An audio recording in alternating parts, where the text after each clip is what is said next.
Okay, let's look at a different type of factoring problem. On this problem, here's the difference. You have a 3x squared in the front instead of just a plain x squared.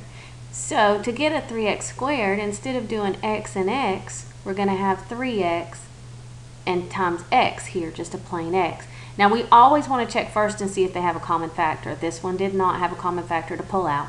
So we start with 3x times x. Now the number on this end is a positive 2. The factors to get a positive 2 would be negative 1 times negative 2 or positive 1 times positive 2. Those are the numbers we need to put in here. Now think ahead just a little bit. If we use the negatives here, when we do outside and inside, we're going to have a negative number. And we need a positive 7 is what we're looking for here. So we obviously don't want to use the negatives. We aren't going to need those. Okay, so we'll mark those out. We're going to use positive 1 and positive 2. If I put a 1 here and a 2 over here, let's see if it's going to work. On the outside we get 6, on the inside we get 1, and that does add to 7. So it is going to be 3x plus 1 times x plus 2. Now if that had not worked, what we would have to do is we would have to move and switch that 1 and that 2. And we would put the 2 over here and the 1 there. That would have given us 3 on the outside, 2 on the inside, which would have added to 5. So you just have to figure out which one it's going to work on. Now the next one, example 5, is actually harder than 6, so I rearranged them. For example 5, you start with what can you take out? And there's nothing, unfortunately. Now 12r squared, there's a lot of ways to get a 12r squared, and we have to try them all. So when we look at this, you can do 12r times 1r, you can do 2r times 6r, you can do 3r times 4r. Now we have to figure out which one is going to give us a negative 5 in the middle when we do it. Now we have negative 1, and this is incorrect, so let's fix it real quick. We are looking for a negative 2. So on this one, we're actually going to need negative 1 times a positive 2 or positive 1 times a negative 2, because we are trying, in this case, to get a negative 2 on the end.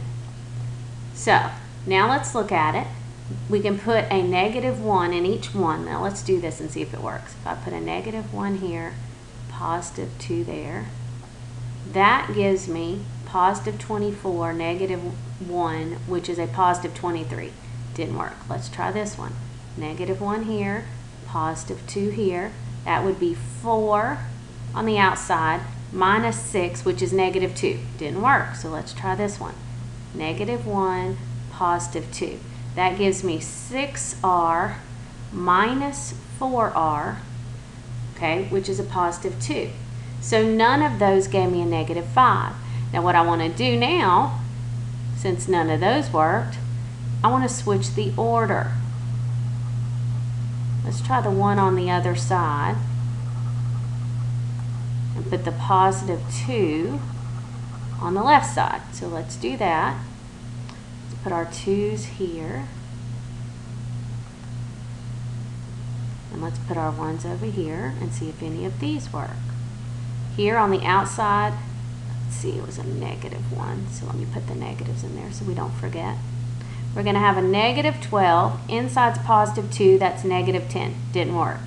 Here, we're going to have a negative 2. Inside positive 12. So that's 10. Not going to work. Here, we're going to have a negative 3 on the outside. Positive 8 on the inside. Now 8 minus 3 is a positive 5. So we have the right number, but the signs are wrong. So if I make this one my negative and this one my positive, in other words, we're going to try this one, okay, because this one didn't work anywhere. So that's going to give me a positive 3, negative 8, which is a negative 5. So we finally found the one that worked, and our answer would be this one.